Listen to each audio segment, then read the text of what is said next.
The rain was coming down in solid sheets, the kind that tries to wash Boston straight into the harbor. My windshield wipers were fighting a losing battle, squeaking a frantic rhythm against the glass. I was late. My night shift at the railway diner started in 20 minutes, and I was cutting through the back alley of O'Malley's pub, a shortcut I instantly regretted. I am Eva Carter. I am 31 years old. I am a single mother. And I was driving a minivan that smelled faintly of spilled apple juice and old crayons. That is when I saw him.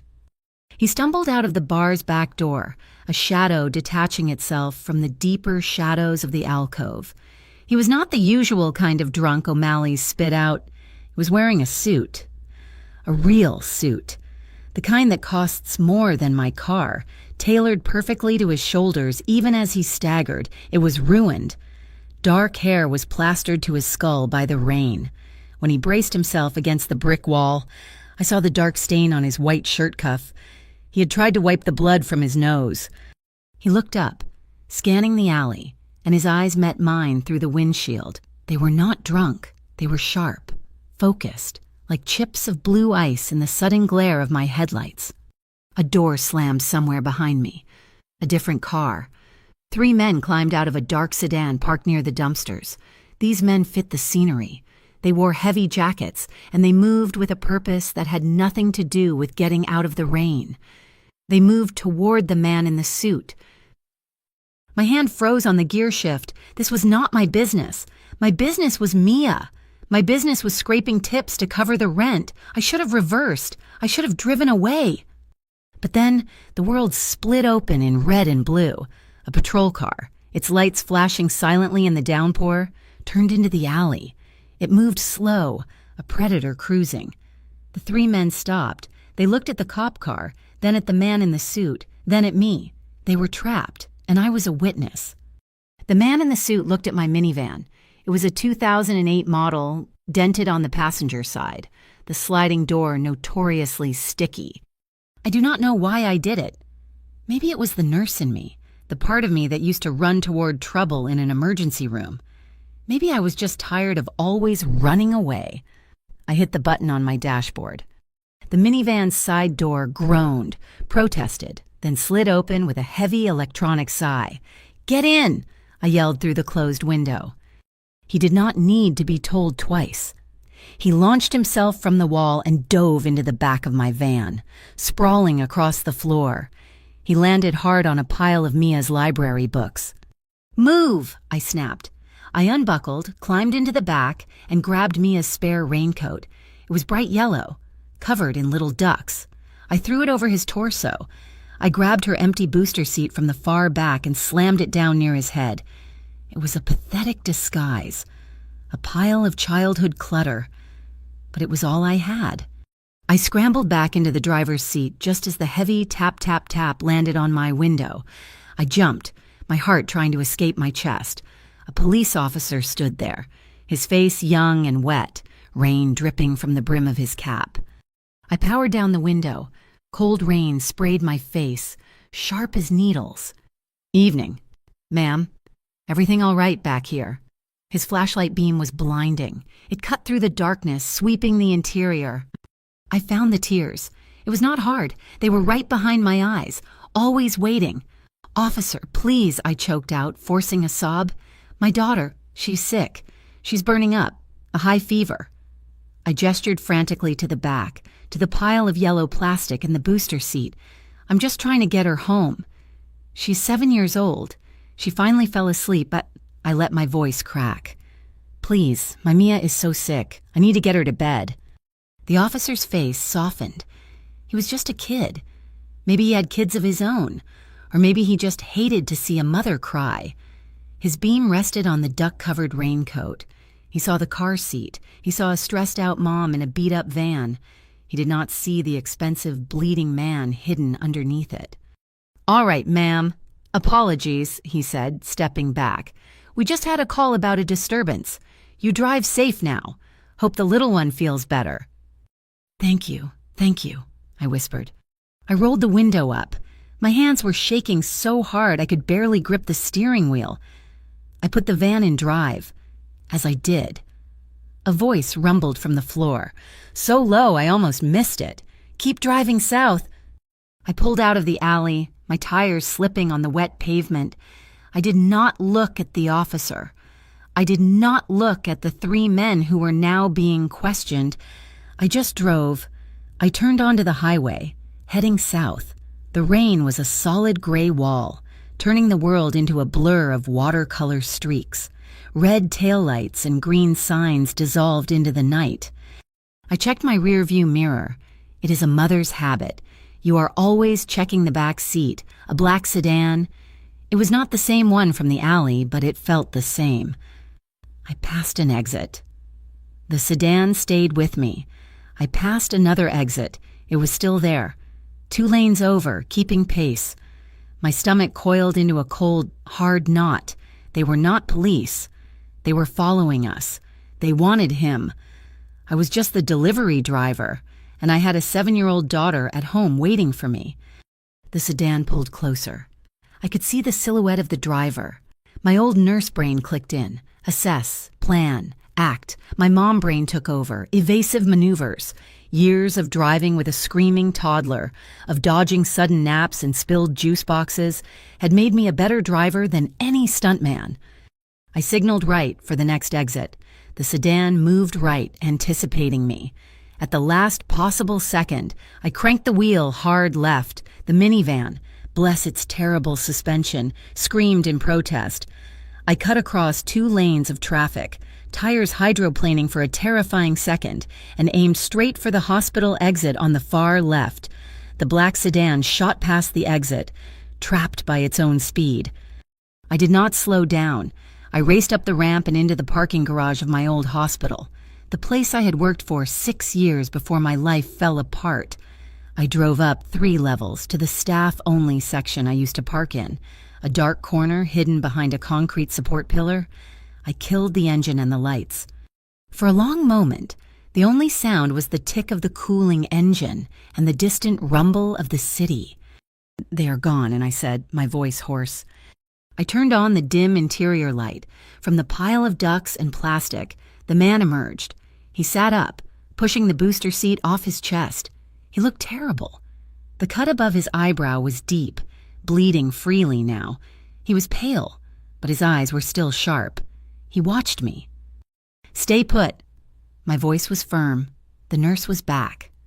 I reached under the passenger seat and pulled out my old trauma kit. I never went anywhere without it, a habit I could not break. I unzipped it and pulled out antiseptic wipes, butterfly bandages, a roll of gauze, and medical tape. "Hold still," I commanded. I leaned into the back. My hands, which had been shaking uncontrollably, were suddenly steady. This, I knew. Cleaning wounds, applying pressure, closing tissue. He smelled like expensive whiskey, wet wool, and the sharp copper tang of blood. He did not flinch as I cleaned the gash. He just watched my face, his expression unreadable. "You were a nurse," he stated. It was not a question. "I used to be," I said, applying the butterfly strips to pull the wound closed. "This will hold until a real doctor can stitch it properly." I taped a square of gauze over it. Done. I sat back in my seat, the adrenaline starting to fade, leaving a cold dread in its place. "Eva Carter." I said. "I do not know why I told him my name." He nodded slowly, as if committing it to memory. "Luca Moretti." The name hit me like a physical blow. Moretti. Not just a Moretti, the Moretti family. The name whispered in news reports about the waterfront union, about shipping logistics, about restaurants that never seemed to have any customers. The name nobody said out loud. I had just pulled the head of the Boston outfit from a back alley brawl and lied to the police for him. He reached into the pocket of his ruined suit jacket. He pulled out something small and heavy. He pressed it into my hand. It was a silver coin. It was old, worn smooth, with a strange crest on it I did not recognize. It was heavy in my palm. My skin tingled where his fingers had brushed mine. "A debt," he said. His voice was smooth, cultured. All traces of the drunk man were gone. "We owe each other." He opened the van door. The concrete air of the garage felt cold. "Wait here for 10 minutes, he instructed. "Then go to your work. You will be safe tonight." He paused, one foot on the pavement, and looked back at me. His face was half in shadow, but I could see the intensity in his eyes. "Tomorrow," he said, and his voice was so calm it chilled me to the bone. "Tomorrow, I will pay the debt. I will not pretend this never happened." It was not a threat. It was not a promise. It was a statement of fact. And that absolute certainty was the most terrifying thing I had ever heard. Then he was gone, melting into the shadows of the parking garage as if he had never been there at all. I waited. I counted to 600. Slowly, my heart hammered against my ribs, a frantic bird in a tiny cage. Then I started the van and drove to the railway diner. My shift, my real life. I parked in my usual spot.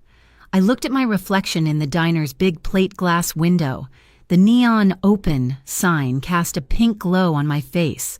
The rain slid down the glass, distorting my features. Eva Carter, 31, single mom, waitress, and now... What I looked down at the heavy silver coin still clutched in my hand.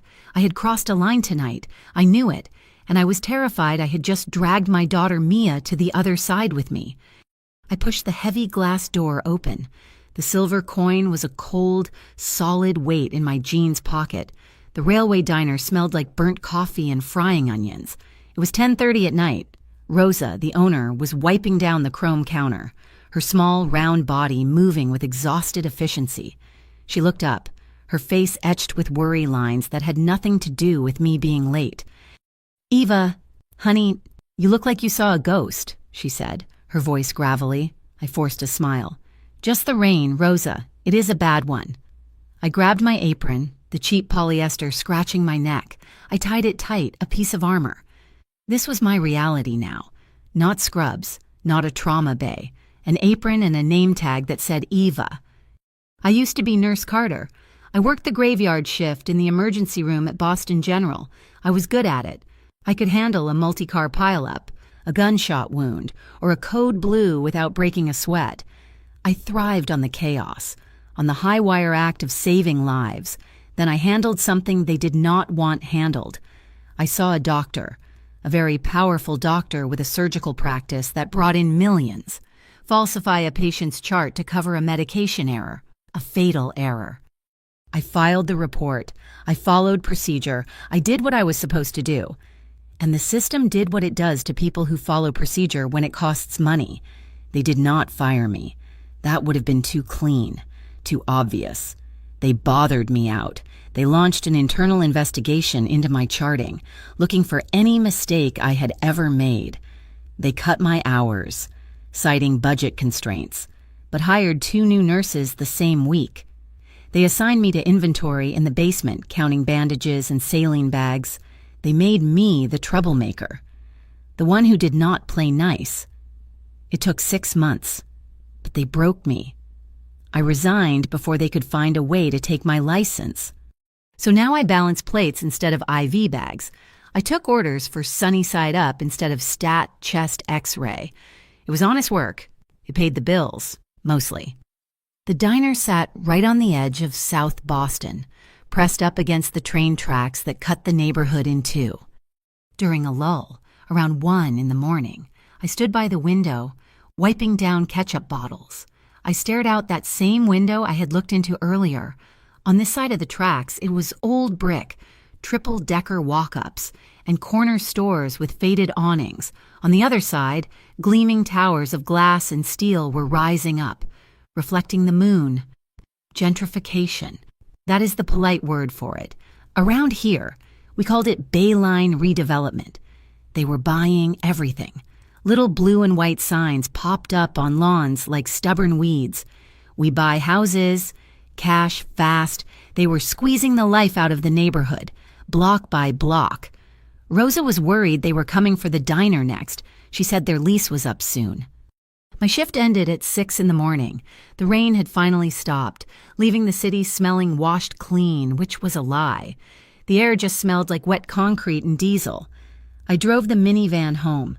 The engine rattling, I parked 3 blocks away.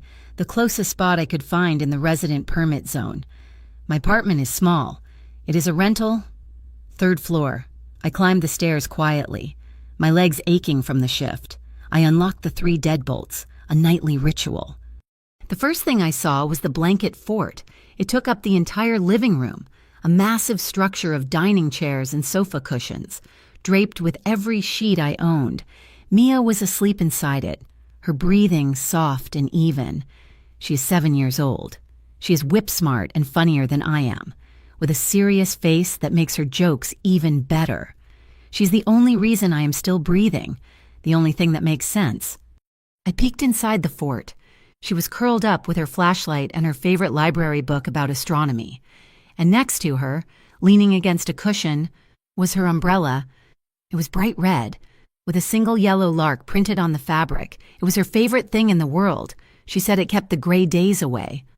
I closed the apartment door softly. As I did, the door across the hall opened a crack, a sliver of light and the smell of cinnamon. "Eva misses," Donnelly whispered. She was already dressed for the day, her gray hair in perfect, tight rollers. She wore a thick, quilted housecoat. "Morning, Mrs. Donnelly." I whispered back, "Tough shift." She peered at me over her glasses. "The usual, just coffee and complaints." She pushed a small, foil-wrapped package into my hand. "Banana bread. I made extra." The bananas were turning. Mrs. Donnelly was my lifeline. She used to be a court secretary for 35 years. Before she retired, she still used an ancient flip phone that snapped shut with a satisfying thwack. She watched Mia sometimes when my shift ran late or school let out early. She saw everything in our building. She knew more about legal loopholes and city ordinances than any lawyer I could ever afford.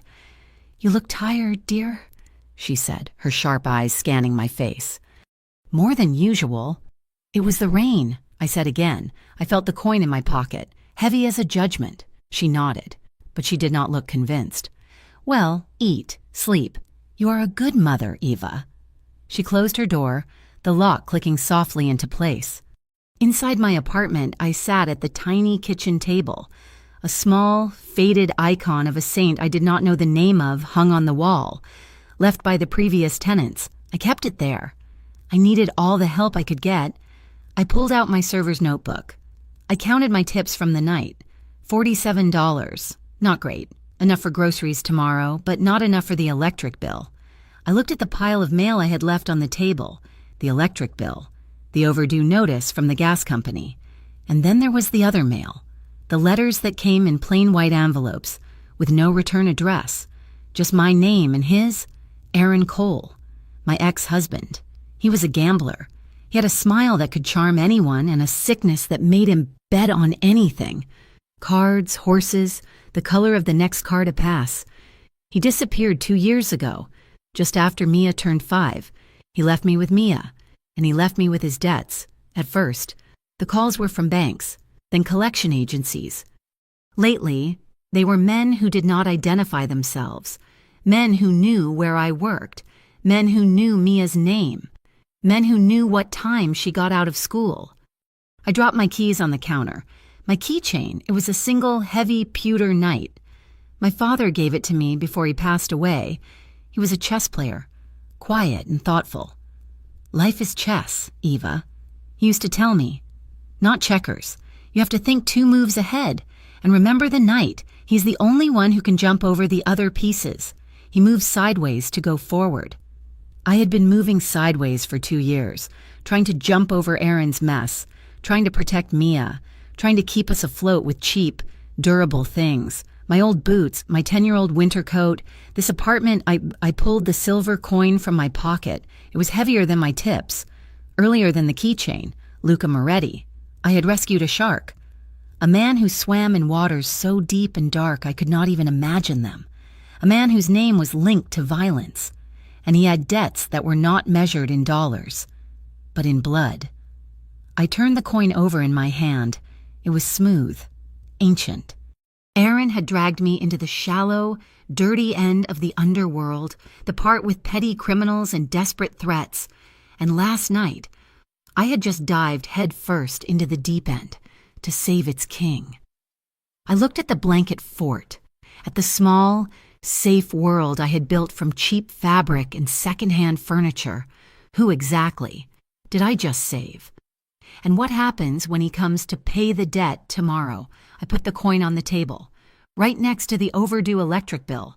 They looked like they belonged together. Two different kinds of trouble, two impossible demands. I did not know which one scared me more. Sleep was a joke. I managed maybe 2 hours, waking up with a gasp every time a truck rumbled past on the street. My heart convinced it was a black sedan coming for me.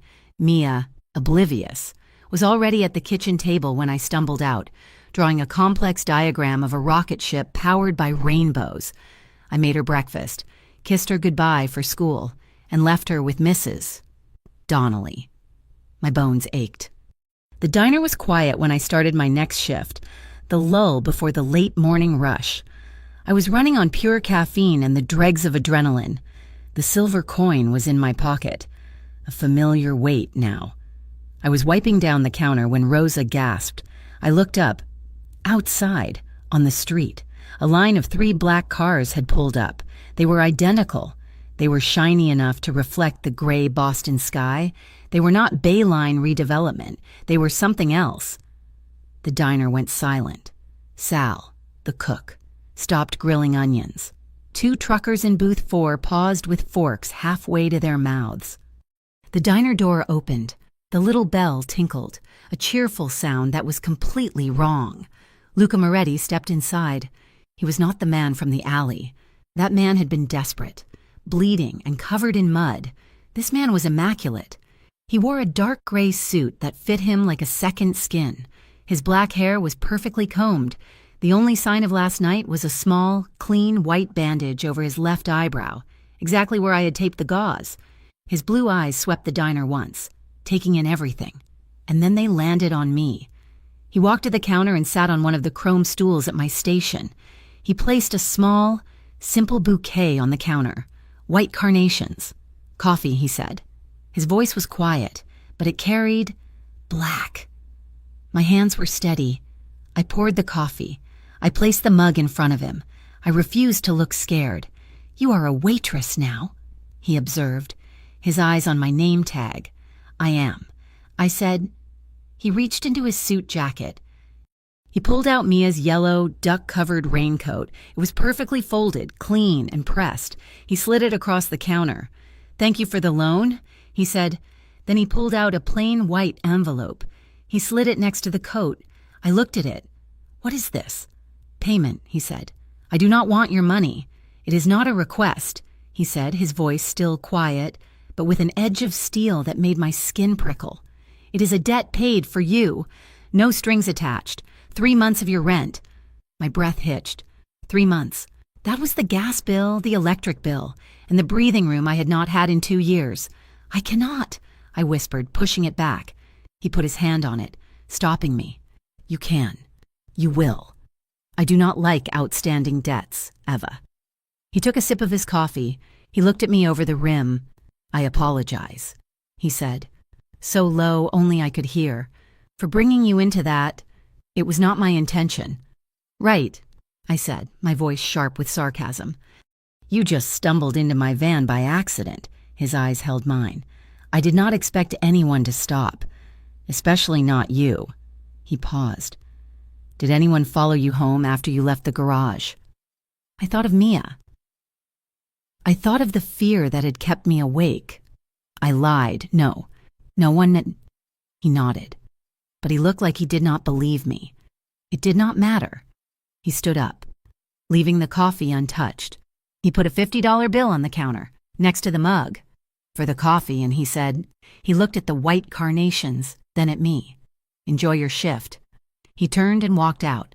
The 3 black cars pulled away from the curb in perfect, silent synchronicity. The diner started breathing again. "Kid," Sal called from the grill. "Who the hell was that?" "Just a customer," I said, my voice shaking. I grabbed the envelope and the raincoat and shoved them under the counter.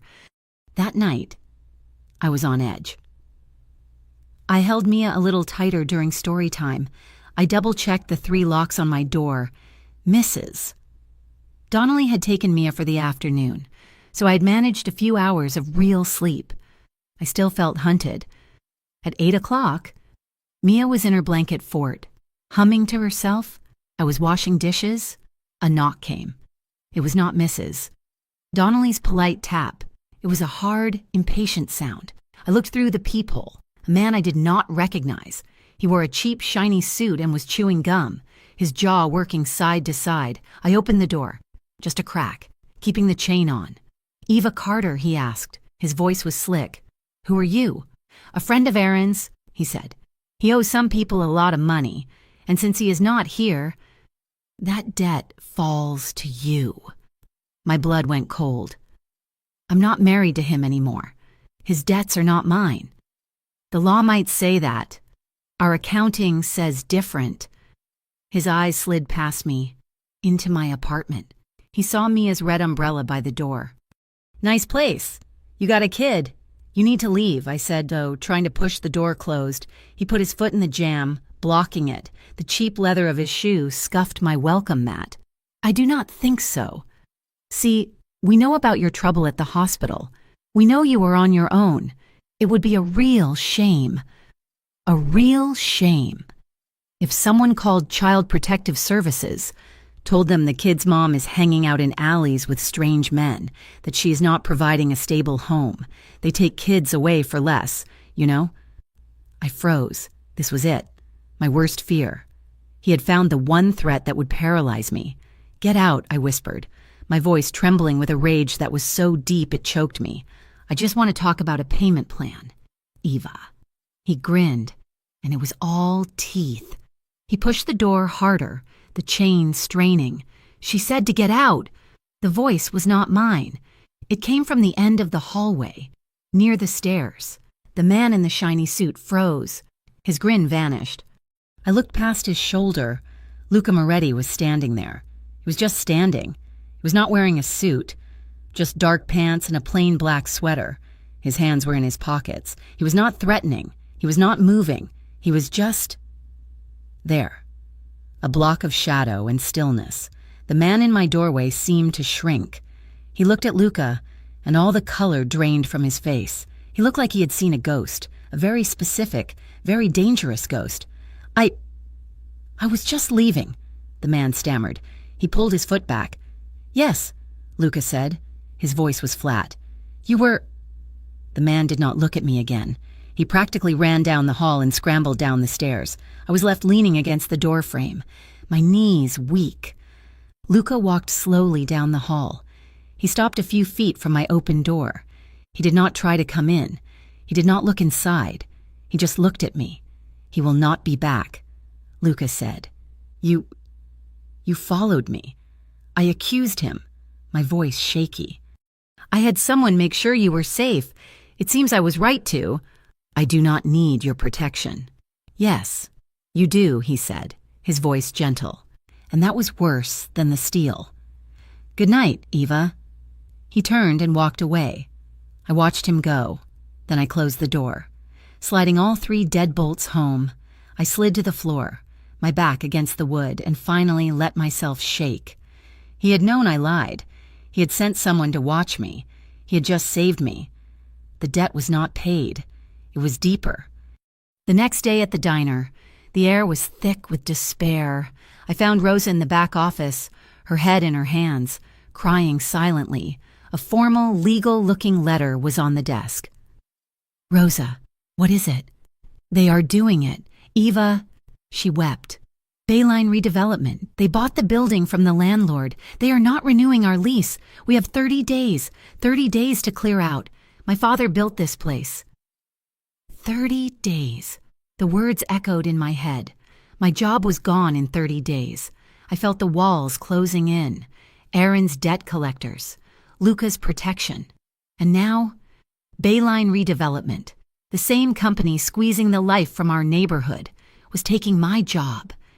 I was on my break, sitting on a milk crate in the back alley, when he found me. This time, there were no black cars. He just appeared, walking up the alley as if he owned it, which I was starting to realize he probably did. Your boss is upset, he said.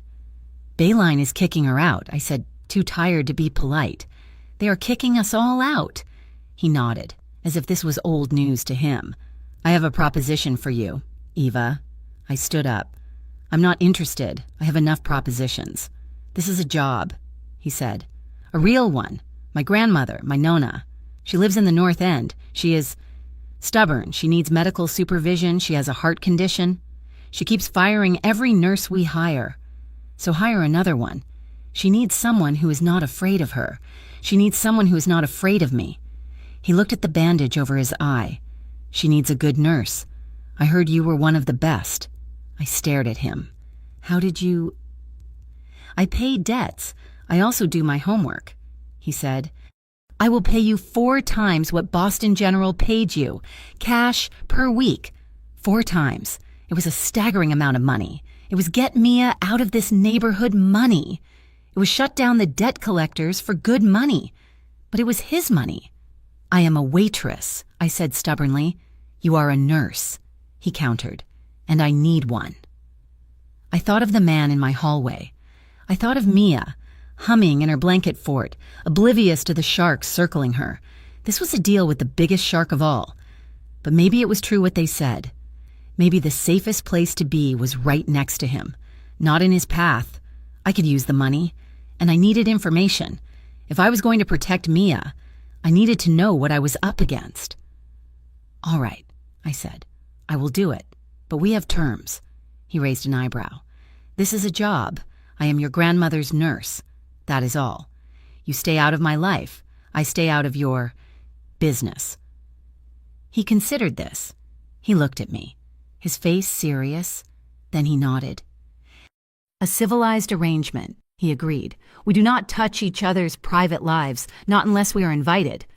He held out his hand, not for a handshake. In his palm was a set of keys. She lives on Hanover Street. Start tomorrow, 8 in the morning. I took the keys. They were cold, like the silver coin. I'm not scared of you, Luca. I said it was a lie, but I needed to say it. He almost smiled. It was a tiny, unsettling twitch at the corner of his mouth. Good, he said. You should be scared of her. My Nona is much tougher than I am. He walked away, leaving me in the alley with a set of keys to a life I never wanted. I looked at them, then at the diner's back door. I was starting to see him as a real person, a man with a cranky grandmother, a man who paid his bills and kept his word. And that was infinitely more complicated, more dangerous than the simple monster I wanted him to be. I had just made a deal. Eva Carter was now the private nurse for the Moretti family. My father's words came back to me. Life is chess, Eva. Remember the night. I just hoped I was not just a pawn in his game. Hanover Street was not my world. It was the North End, a place of old brick, narrow cobblestone streets, and the constant, delicious smell of garlic and baking bread. Luca Moretti's grandmother lived on the top floor of a pristine brownstone that overlooked a small, ancient church. The apartment was dark, filled with heavy, carved furniture, lace doilies, and a suffocating quiet. Nona Moretti was terrifying. She was a tiny woman, no more than 5 feet tall, with silver hair pulled into a severe bun and eyes as black and sharp as obsidian chips. She sat in a large armchair by the window, a thick silver rosary draped over her fingers. She sized me up in one long, silent appraisal. So, she said, her voice a dry rustle, you are the nurse, the emergency room nurse. I am, ma'am, Eva Carter. I opened my medical bag. I'm just here to check your blood pressure and make sure you are taking your medications as prescribed. He fired the last one, a girl with painted nails. She smelled like cheap perfume. I do not like cheap perfume. I will try to keep my scent neutral, I said, wrapping the cuff around her thin arm. She watched me work. She did not like me, but she seemed to respect the efficient way my hands moved. While I counted her pulse, my eyes drifted to her desk. It was covered in old, leather-bound books. They did not look like novels. They looked like ledgers. I finished my checks. Everything was stable. She was as healthy as a horse. Aside from the mild arrhythmia Luca had mentioned, "You are not like the others," she said, pulling her sleeve down. "I'm just here to do a job. Mrs. Moretti." "Nona," she corrected me. "He calls me Nona. You will too." She picked up the heavy silver rosary. "My grandson. He's a good man, but he is in a deep ocean, and he is trying to build a bridge instead of learning to swim." I did not know what to say to that. I just packed my bag. "He told me what you did," she said quietly, her eyes on the crucifix. "In the alley. That was a foolish thing. A brave, foolish thing. I was just trying to help. We Morettis," she said, her voice dropping. "We are built on gentilezza, kindness. It is a law. It is older than any gun, any knife." She looked up, her black eyes boring into mine. "It is not the kindness of weakness. It is the kindness of a full accounting. You do a service, it is returned. You pay a debt, it is closed. You save a life.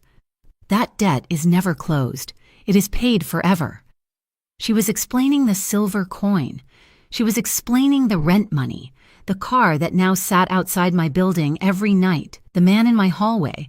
It was not a gift. It was an entry in a ledger older than her furniture. My new life became a strange, split reality. Mornings with Nonna in the quiet, oppressive wealth of the North End, afternoons picking up Mia, trying to pretend we were normal. Nights. I still took shifts at the diner. I could not let Rosa down. Not yet. We only had a few weeks left. The connections started to surface, like bodies rising in a dark river. I was at Nona's, watching the local news while she napped. There was a press conference. A man with a politician's smile and perfect hair was standing at a podium. The banner behind him said, "Bayline Redevelopment Building, Boston's Future." "Assistant District Attorney Hargrove," the news anchor chirped, praising the new urban renewal project. Luca walked in while the man was speaking. He stood behind me, watching the screen. "This project," Hargrove said, smiling, "is a triumph of public and private cooperation. We are cleaning up the blight and creating safe, modern homes." "He is a snake," Luca said, his voice a low growl. I turned. "You know him." "I know of him. He's on the payroll. Baylines. Ricci's." The name dropped into the room like a stone. Paolo Ricci. I had heard the name. The other family. The ones who did not bother with legitimate fronts. The ones who were all blood. "Bayline Redevelopment is Paolo Ricci," Luca said, walking to the window. "It is his washing machine. He and Hargrove are partners in cleaning up the blight. But the diner is in their way, so they are crushing it." Nona appeared in the doorway, her rosary in her hand. "Paolo Ricci," she spat, like the name was poison. "He understands only violence. He sees your new shipping contracts, your restaurants, and he thinks you are weak. He thinks you are soft. Nipote." "Let him think," Luca said, his back to us. "The old ways are ending. Nona, the old ways," she whispered, "are the only reason you are still standing." A few days later, I saw what she meant. I was walking home from Nona's, taking a shortcut through a street I did not recognize. I saw a small crowd gathered outside a large, imposing iron gate. A woman was on her knees on the sidewalk, weeping. Two huge men in suits stood just inside the gate, watching her. I recognized the crest on the gate. It was Ricci's headquarters. "Please," the woman screamed, her voice breaking. "He is dead. Your site was not safe. My husband is dead." My blood ran cold. I walked closer. "It was a construction accident," one of the men said, his voice bored. "Bayline is not responsible. You are trespassing. Go home. Go home. I have no home. He is gone." She tried to stand, to push at the gate, and one of the men shoved her. He did not shove her hard, but she was off balance. She fell backward, hitting the pavement hard. The nurse in me took over. I ran forward. "Get away from her," I shouted. The men looked at me, uninterested, and closed the gates with a heavy, final clang. I knelt beside the woman. She was young, her face raw with grief. "Are you hurt? Let me see." "They killed him," she sobbed, clutching my arm. "My Marco. He was a good worker. He said the crane was not safe. He told the foreman, and it It fell. A Bayline accident. They killed him, and they call it an accident. I helped her to her feet, my old, useless rage burning in my chest. This was the hospital scandal all over again, but with steel beams instead of medication, a cover-up. A woman left with nothing. I gave her the $20 in my pocket and walked her to the bus stop, my hands shaking. I was quiet when I got home. Mrs. Donnelly was waiting for me in the hallway, holding a bag of her banana bread. "You saw something, did you not?" she asked, her sharp eyes missing nothing. "A woman. Her husband died at a Bayline site. They just threw her out." "Mrs." Donnelly's lips pressed into a thin, hard line. "Come inside. Eva, I have something for you." In her apartment, surrounded by doilies and pictures of her grandchildren, she went to an old, locked desk. She pulled out a small, old flash drive. "My Frank," she said. "My late husband, he was a court clerk for 40 years. He was quiet, but he saw everything. He was a good man. He hated bullies." She held out the flash drive. Bayline tried this before, about 10 years ago. They had a different name then, but it was the same people. Richie. Hargrove was just a rookie then, but he was in on it. They bribed a judge to make it all go away. Frank. He made copies. Before the files were sealed. I stared at the small piece of plastic. "Why give this to me?" "Because I hear things." She said, "I know who you're working for. I see the car that watches this building, and I remember you from the hospital. You have an instinct for evidence. Eva, it is why they pushed you out." Her hand closed over mine. "Be smarter this time. Dear Way, do not be a witness. Be a prosecutor." That night, I could not sleep. I sat in the dark living room, the flash drive in my hand. Mia's blanket fort was still up, but she was asleep in her bed. I heard her stir, her small feet patting on the floor. "Mommy, I cannot sleep." "Me neither, baby." She climbed into my lap, bringing her tablet with her. "Can I show you my video I filmed the moon this morning? It was so big." "Sure, honey." I kissed her head, needing the comfort of her. She turned on the tablet. The video was shaky, filmed from her bedroom window. Our apartment building overlooked a strip of warehouses and the train tracks. "See?" she whispered, pointing. The moon was right there. The video panned down from the sky. It was dark, maybe 4 or 5 in the morning, and then I saw them. Trucks. They were pulling up to a warehouse. The one I'd always assumed was empty. The logo on the side of the trucks was unmistakable. Even in the dark Bayline redevelopment, they were so loud. "Mommy?" "They woke me up," Mia murmured, her head resting on my chest. I watched, my heart frozen. The trucks were backed up to the loading dock of a warehouse. I zoomed in on the grainy footage. On the side of the warehouse, faded but still visible, was a painted logo, a stylized R. Ricci's warehouse. Men were unloading large, heavy wooden crates. They were not construction supplies. They were not drywall. They were sealed, dark and heavy. Bayline, Ricci, crate deliveries in the dead of night. My mind flashed to the widow, the dead worker, the diner, the corrupt assistant district attorney. It was all one big, tangled, rotten knot, and my daughter had just accidentally filmed the middle of it. I saved the video. I hid the flash drive. I felt like I was holding a bomb. 2 nights later, my phone rang. A blocked number. I almost did not answer. "Hello?" "Eva." My stomach turned to ice. A voice I had not heard in 2 years. "Aaron, Eva, do not hang up. Please." He sounded terrible. His voice was thin, choked with fear. "What do you want, Aaron? I need to see you. I have to.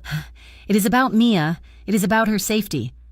"You lost the right to talk about her safety when you walked out," I snapped. "No, you do not understand," he hissed. "I am in trouble, real trouble. I owe money. Not the usual guys. I owe Paolo Ricci." Ricci, the name again. Of course. He knows. Eva. He knows who I am.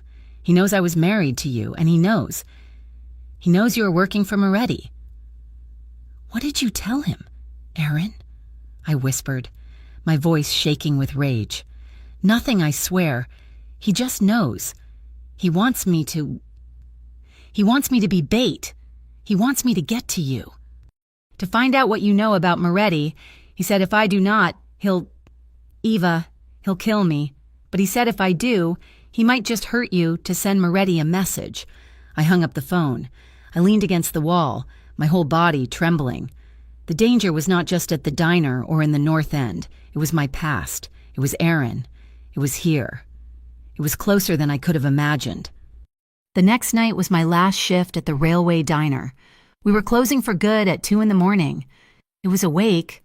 Rosa, Sal, and I were just cleaning up, the last of the truckers having left an hour ago.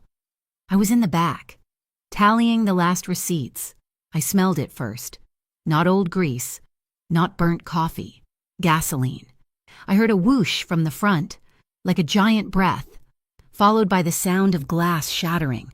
I ran out. The front of the diner was a wall of orange flame.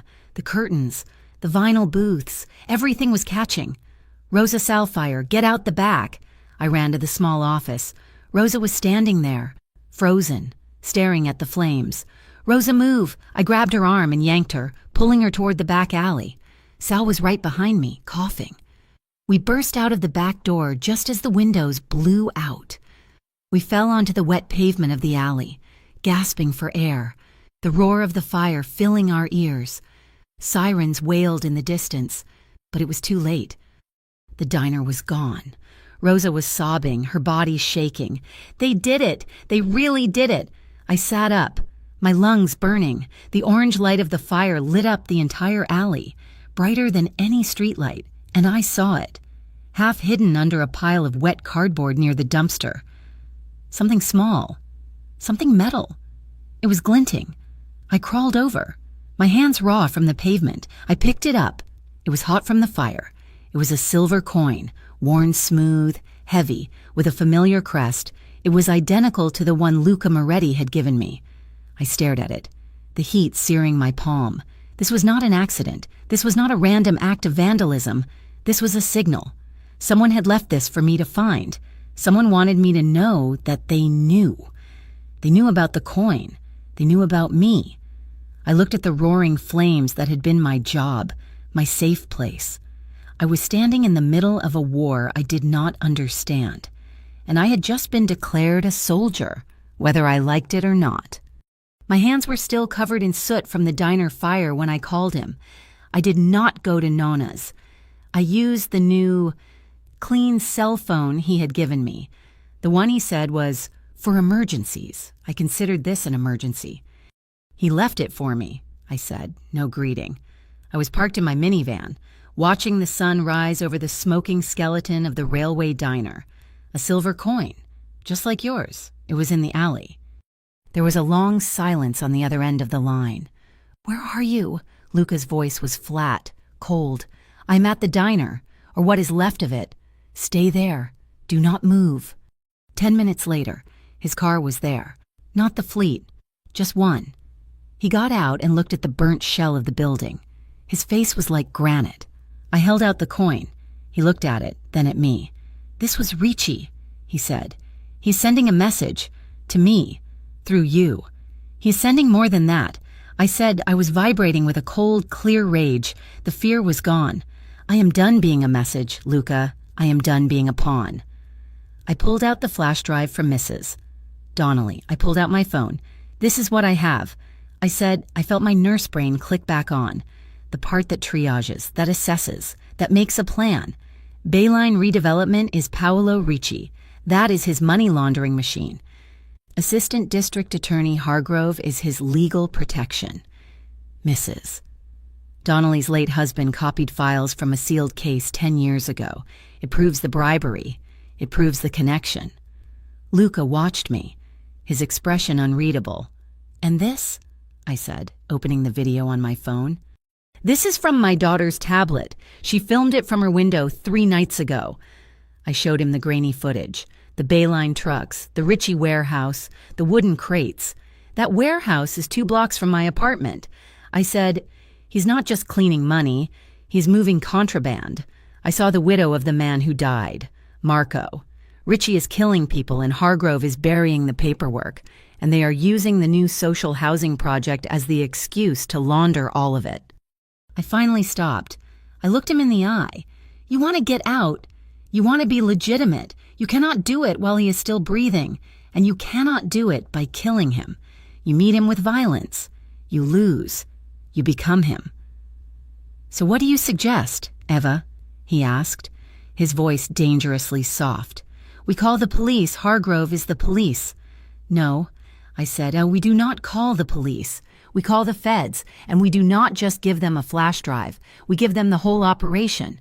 We give them the crates, and we give them Ricci. All at once. He will never let us get that close. He will let me, I said. I am a nurse. I know how to handle an emergency. He stared at me, finally understanding. What are you planning? Ricci loves a construction accident. We will give him one.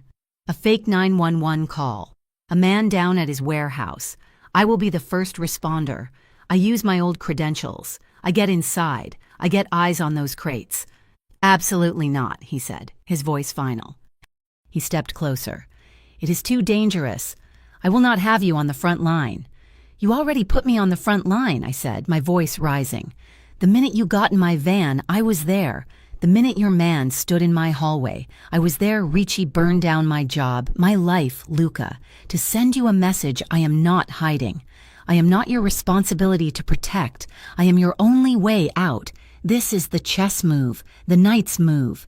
If you want to live clean, then let me help you do it right. His blue eyes searched my face. He saw I was not afraid. I was just done. He nodded. Once. What do you need? First, Mrs. Donnelly. I showed her the video. I told her the plan. My Frank always said the federal office had one good man, she said, her face grim.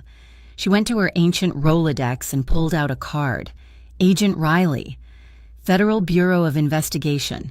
He's been trying to build a case against Hargrove for a year. He just needs something that will stick. He's clean. Second, Mia. This was the hardest part. I sat her down in the blanket fort. Mia, baby, I need you to play a very important game with me, I said, holding her small face in my hands. I set up her tablet. Mrs. Donnelly's friend, Agent Riley, he is a good guy. He's like a superhero, but he needs our help to stop the bullies. I showed her a single, large red button on the screen. When I send you a text message, it will just be the word go. The second you see it, you press this button. It will send our location and a live video to Agent Riley. Can you do that for Mommy? Just press the button and then go straight to Mrs. Donnelly's apartment and lock the door. She looked serious, her eyes wide. Are you going to stop the gray days, Mommy? Yes, baby, I whispered, my throat tight. We are going to stop them for good. That night, the warehouse district was silent. I drove my minivan. My old trauma bag on the passenger seat. It was filled with my usual supplies, plus 3 micro cameras, courtesy of Luca's security team. Luca was 2 blocks away, in his car, unarmed. He was the lookout. If I was not out in 10 minutes, he was coming in. Agent Riley and his teams were staged 5 minutes away, waiting for the signal. I took a deep breath. I put the van in drive. I sped toward the warehouse, then slammed on the brakes, skidding to a stop just outside the main gate. I jumped out, screaming, "Help, please! Someone help! A man is down! He fell! I think his neck is broken. I am a nurse. Someone call 911. The 2 guards at the gate looked at each other, confused. My panic was real. My voice was professional. They bought it. One of them fumbled for his phone while the other hit the button to open the gate. He's back there. By the loading dock. He's not breathing. I ran past them, my bag slamming against my hip. I burst into the massive, cavernous warehouse. It smelled like dust and chemicals. And there they were. The wooden crates from Mia's video, stamped medical supplies, humanitarian aid. A foreman ran up to me. What is this? Who are you? Where is the man who fell? I yelled, pushing past him. I am a nurse. I need to get to the patient. Nobody fell, no. Then it is a heart attack, a stroke. Take me to your crew. I was pure adrenaline, a whirlwind of medical authority. I created chaos. I ran to the loading dock, where they were actively moving crates. I saw one crate was partially open. I need the defibrillator, I shouted, dropping my bag. Where is it? In the confusion, I turned my back, ripped the lid off the open crate. It was not medical supplies. It was bricks of white powder, thousands of them, opioids. I fumbled, my hands shaking. I activated the first camera, sticking its magnetic base to the metal shelving inside the crate. The second went under the steel of the loading dock table. The third I clipped to the strap of my own bag. I pulled out my phone. I texted Mia. "Go. There is no accident, nurse." I froze. Paolo Ricci walked out of a glass office I had not seen. He was short, wide, and holding a small pistol. He recognized me. "You," he sneered. "The waitress. Moretti's new girl." His guards grabbed my arms, slamming me against a pillar. "That was a good trick," he said, walking up to me. "Very smart, but you were too late." Headlights flooded the warehouse. A single car, Luca's car, roared onto the dock, blocking the only way out. Luca stepped out of the car. His hands were empty, held slightly away from his body. "Let her go, Paolo," Luca said. His voice was calm, but it echoed in the huge space. "Moretti, you are soft. You have always been soft." Ricci spat. "You come here alone with no gun, you are a fool, and you brought her right to me." "This is between us," Luca said, taking a step forward. "It was." Ricci snapped his fingers. A side door opened, and 2 more guards dragged someone out. My heart stopped. It was Aaron. My ex-husband. He was beaten, his face a mask of terror. "Eva!" he shrieked. "I'm sorry I told them nothing." Ricci grabbed Aaron and put the pistol to his temple. "Stop right there. Moretti or the gambler dies? A fitting end. Yes, you try to go clean, and his trash kills you both." Luca stopped, 20 feet away. He was trapped. Aaron was sobbing. I looked at Aaron, the ghost who had ruined my life. I looked at Luca, the man who was risking his to save it. The cameras were rolling. The feds were coming. I just needed to change the board. "Let him go," I said. My voice was loud, clear, and it cut through the tension. Ricci laughed. "You are in no position to—" "He is nothing," I said, staring at Ricci. "He is bait. He's worthless. You said it yourself. You do not want him. You want me. I am the one who works for him. I am the one who got in here." Ricci's smile faded. He looked at me. At my chin held high, he understood leverage. "Eva." "No," Luca said, his voice raw. "It is okay, Luca." I looked at him, and I willed him to trust me. "It is a trade." I took a step toward Ricci. "Let Aaron go. Take me. I am the prize." Ricci thought for a second, then grinned. He shoved Aaron so hard he fell. "Go on. Get out." Luca moved like lightning, grabbing Aaron's shirt, pulling him to his feet, and throwing him behind the safety of the car. In the same motion, Ricci grabbed a fistful of my hair, yanking my head back. He pressed the cold, hard barrel of his gun against my temple. The alarm in my head was screaming.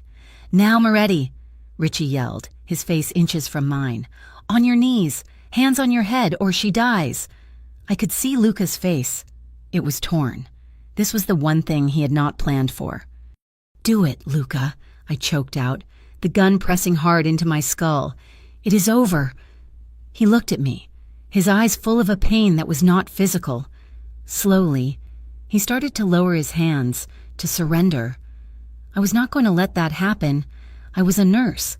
My bag was at my feet. The guard who had grabbed me was still standing next to me, his arm holding my waist, while Ricci's eyes were locked on Luca. I let my right hand drop to my bag. I did not need to look. I grabbed the first 2 things I felt, a heavy metal flashlight and a thick elastic compression bandage. "On your knees!" Ricci screamed. I moved. I slammed the flashlight, not at Ricci, but backwards into the wrist of the guard holding me. I felt the snap of bone. He howled.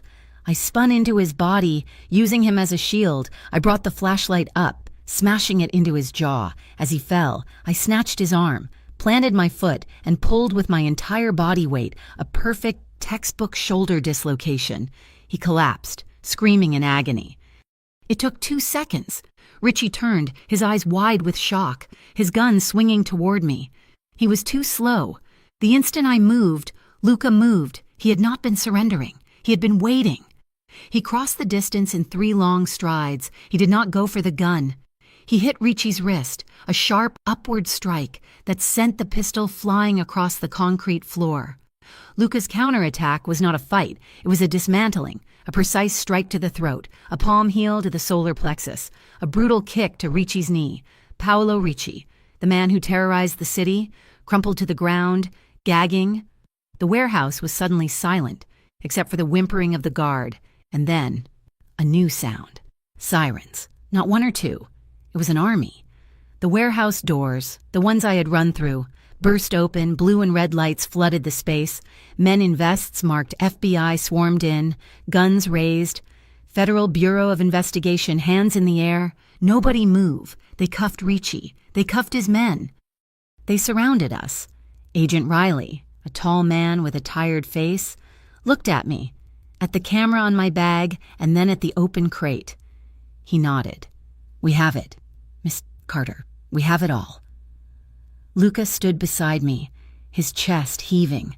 He did not touch me.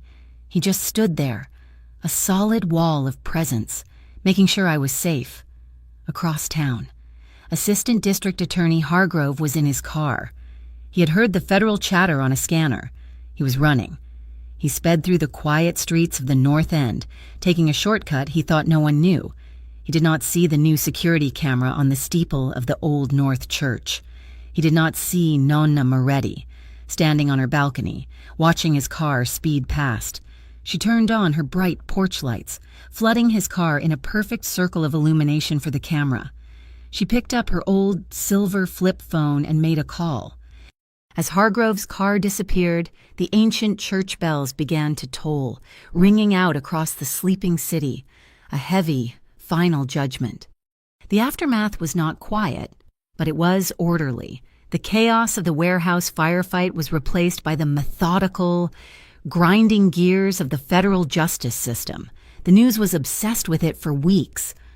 Paolo Ricci, Assistant District Attorney Hargrove, and the entire board of Bayline redevelopment were indicted on a slew of charges: racketeering, conspiracy, money laundering, manslaughter for the death of Marco and other workers. My name, thankfully, was kept out of it. I was a confidential informant. My testimony, along with Agent Riley's case, Mrs. Donnelly's flash drive, and the crystal-clear video from my bag, was enough to seal the case. Luca Moretti's name was mentioned, but in a way I had not expected. He was portrayed as a cooperating witness, a man from an old Boston family who was helping the government dismantle a criminal enterprise that had threatened his own legitimate businesses. He was trading. He gave them Ricci's entire network, and in return, he was allowed to move forward, to scrub the blood from his own ledger and fully embrace the gentilezza his grandmother spoke of. He was transitioning, right in front of the city's eyes, from a mafia boss to a businessman. His shipping logistics and restaurant chains were now officially clean. He was keeping the law of kindness, but he was doing it in the light. Life in my neighborhood began to breathe again. The pressure was off. The blue and white "We Buy Houses" signs vanished overnight, like a frost melting in the morning sun. The most amazing thing happened at the railway diner. The community rallied. The story of Rosa losing her lease, coming right after the fire, hit a nerve. People were tired of being pushed out. A community fund was started. Truckers, college students, even the local bank branch pitched in. I was there with Rosa when the letter came. She had raised enough to make a new offer to the bank that now held the property, post-Bayline asset seizure. She opened the letter, her hands shaking. She read it once, then twice. She just stared at it. "What is it, Rosa?" I asked. "It is a mistake," she whispered. "What is... it says?" "It says the mortgage on the building has been paid. In full. It says the property is clear. An anonymous benefactor, the fund. We can use it to rebuild. We can buy the building outright for $1. She started to cry, but this time they were not tears of despair. They were tears of pure, unadulterated shock. I knew, instantly, whose anonymous hand had done it. No signature, no fanfare. Just a debt paid, a kindness, as Nona would say, in full accounting. The diner was saved, they decided to rebuild it, but this time, as a cooperative, Rosa was the majority owner, but Sal, and me, and the other waitresses, we all had a small piece. It was ours. With Richie's threat gone, and the strange, quiet protection of Luca's world now a solid, legitimate presence, the man who had been watching my building disappeared. The fear of a knock on the door, of a man in a shiny suit, was gone. I took the envelope of rent money Luca had given me, the one I had never spent. I took the first week's pay from Nona, which was more money than I had ever held at one time. I walked to the bursar's office at the community college. I re-enrolled in the nursing program. It was just part-time, just 2 classes to start, but it was enough to get my certifications back, to refresh my credentials, to become Nurse Carter again. But it was not enough. I thought of Marco's widow, the woman weeping outside Ricci's gate. I thought of the families left with nothing by Bayline's accidents. I went to a small legal aid office and started a non-profit. I called it the Platform Fund, named after the train tracks that split our neighborhood. The place where the diner had stood, I seeded it with the settlement money I received as a victim of the diner fire and as a confidential informant. It was a small, humble start, but it was a fund dedicated to helping the widows and injured workers of construction sites. It provided legal aid and emergency cash. I would not let anyone else be shoved aside like that widow. It was my way of balancing my own ledger. The last piece of my old life was Aaron.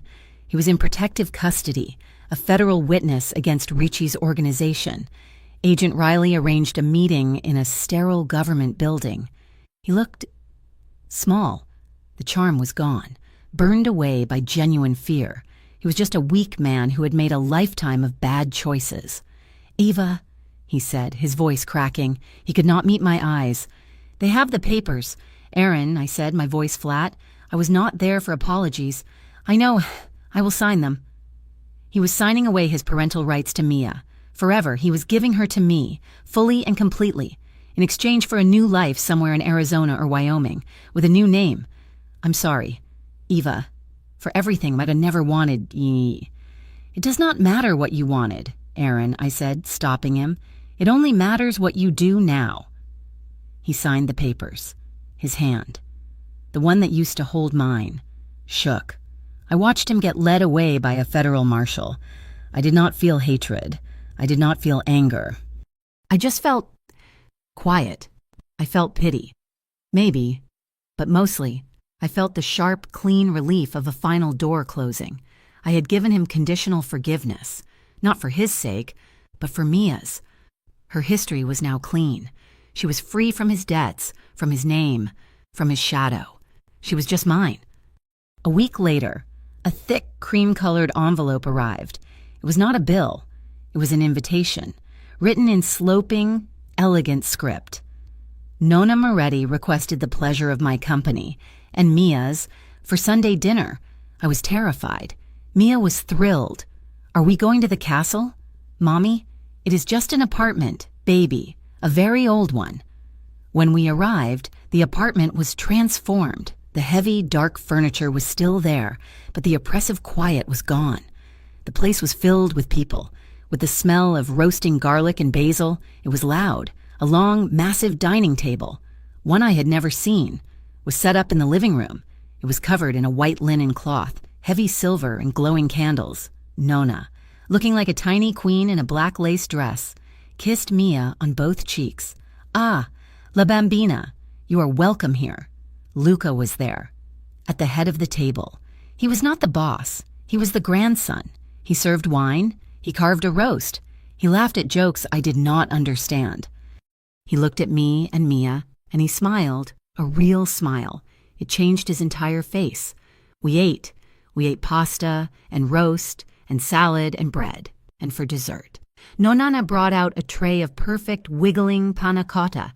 Mia ate 3, after dinner, as people were drifting away.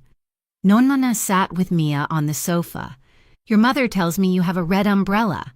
Nonna said, "It got lost, Nonna." Mia said, her voice sad. I had thrown the old one away. It was cheap, and a gust of wind had broken 2 of the ribs. Ah! Nona reached behind the sofa. She pulled out a package, wrapped in brown paper and tied with a silk ribbon. Mia unwrapped it. It was an umbrella. It was bright, brilliant red. It was not a child's toy. It was made of thick, shining fabric, with a polished wooden handle and a strong, heavy frame. "This is a North End umbrella," Nona said, her voice firm. "It is not afraid of the wind in this house. La pioggia, the rain. It is a friend. It washes things clean. You remember that." Mia just hugged the umbrella, her face buried in the red silk. Nona looked at me over Mia's head. Her eyes were not black and hard. They were warm. I realized, family. A few weeks after that, I was home. It was a Saturday. I had just finished my classes for the day. Mia was at Mrs. Donnelly's. I was thinking about starting my homework. I was thinking about how normal, how blessedly boring my life had become. Then a knock. Not a hard, demanding knock. Not a friendly tap. Just a solid, polite knock. I looked through the peephole. It was Luca. He was alone. He was wearing jeans and a dark gray Henley shirt. He looked like a normal person. I opened the door, my heart doing a strange, unfamiliar flip. "Hi." I said, "Hi." He said, he was not empty-handed. He was holding a gallon can of white paint and a new paintbrush. He gestured with his chin toward my small balcony, where the iron railing was flaking and showing patches of rust. "I noticed that," he said. "It was bothering me." He was not holding flowers. He was not making declarations. He was not here as the Mafia boss, or the wealthy businessman, or the man I had saved. He was just a man, with a can of paint, here to fix my railing. I stepped aside to let him in. He walked past me, smelling like clean soap, and set the paint can down on my welcome mat. He turned to me, his blue eyes serious. "I am not here to claim anything, Eva," he said, his voice quiet. "I am not here to collect on a debt. I am just here to keep." He did not say what he was here to keep. A promise. My safety. My company. It did not matter. I looked at the can of paint, and I looked at him. Justice had a price. It had cost me my job, my anonymity, my sense of safety. It had cost Rosa her diner and Marco's widow her husband. It was a high, terrible price.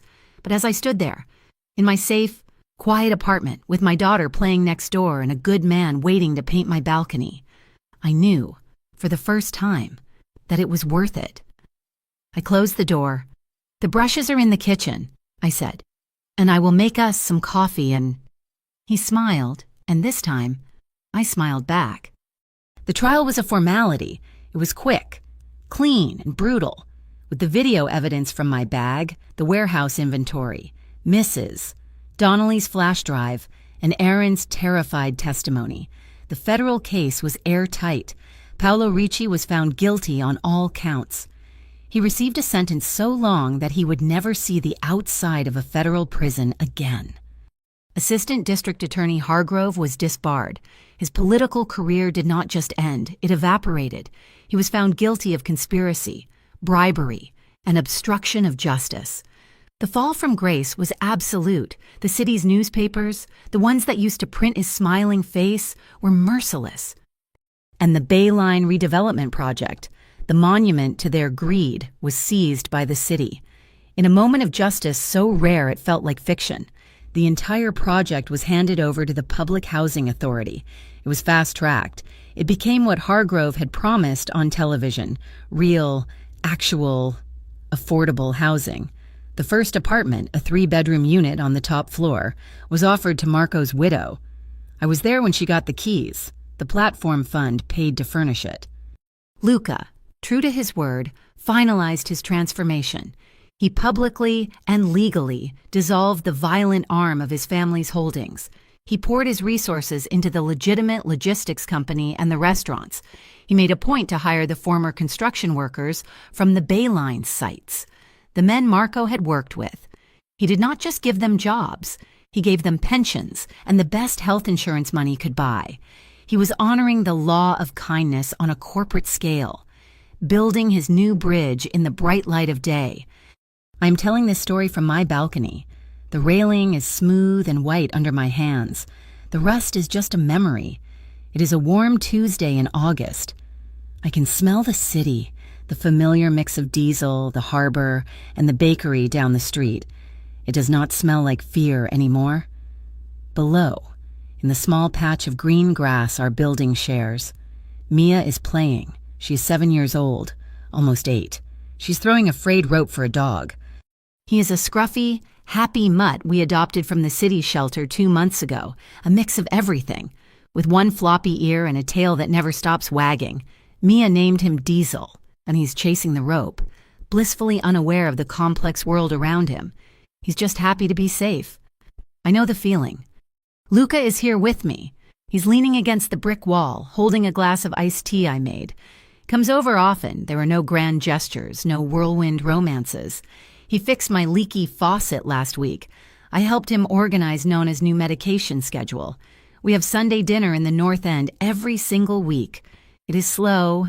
It is real. He watches Mia and Diesel for a long moment, a small, genuine smile on his face. She is happy, he says, his voice quiet.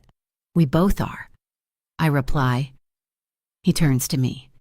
His eyes that same intense blue I remember from the alley.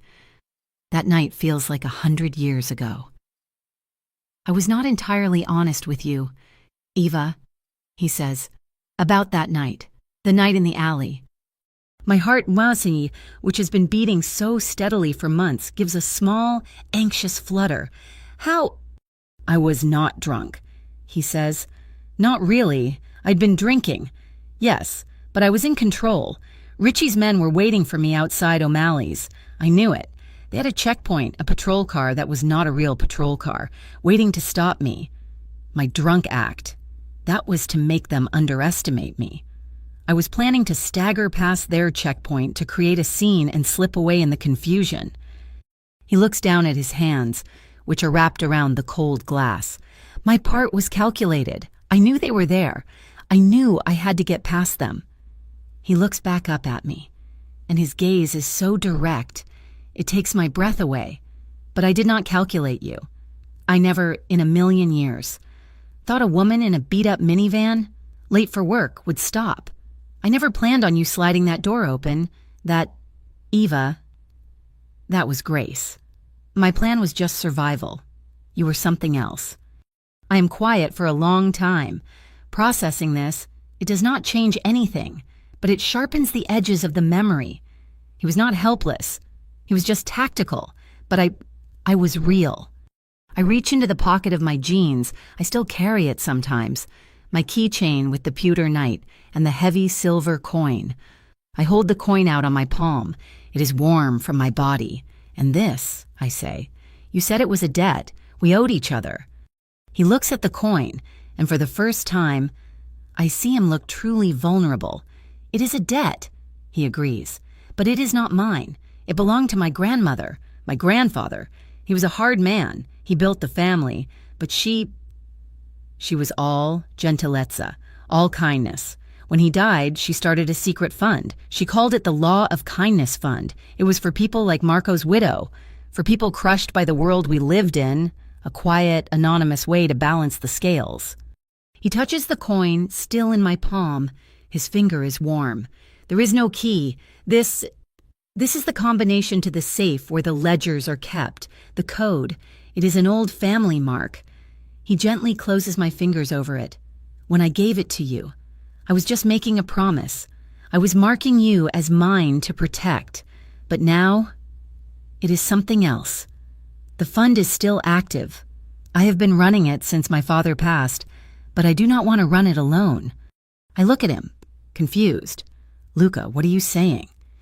I am saying, Eva Carter, he says, his voice serious, that I am making you a co-trustee. You and your platform fund, you have a better instinct for this than I do. You know how to do it right. You know how to heal. I just know how to pay. I'm looking at the silver coin in my hand. It is not a token from a Mafia boss. It is not a down payment. It is a key. It is a responsibility. I look at Luca. He's not a monster from the shadows, and he's not a prince from a storybook. He's just a man, trying to build a bridge. Just like Nona said, he's a man who chose to pay his debts with paint cans and health insurance, instead of with violence and envelopes of cash. I'm not telling you a fairy tale. I'm not telling you that a waitress, saved a dark king. He did not rescue me. I rescued myself. He just showed up and held the ladder steady while I climbed out. This is an ethical contract. It is a story about a man who learned to pay his debts the right way, and a woman who learned to trust again, but only when the boundaries were drawn in bright, permanent ink. I chose to love a man, not because he was dangerous or powerful or rich, but because when he had the choice between violence and kindness, he looked at me, and he chose kindness. I slipped the coin back into my pocket. Next to my knight, I lean against the railing he fixed. It is strong. It is solid. It will not break. "Diesel," Mia yells from below, her voice bright as a bell. "Bring it back, good boy." I watch my daughter play in the late afternoon sun, safe and free. It is not a perfect piece. It is not an illusion. It is just enough. And after everything, enough feels like a miracle. Thank you for listening to this story. Where in the world are you listening from? Let us know in the comments below so we can share our thoughts. Please subscribe to our channel, Mafia Boss Stories. And like this video, we would also be so grateful if you would support us by pressing the hype button so this story can be heard by more people.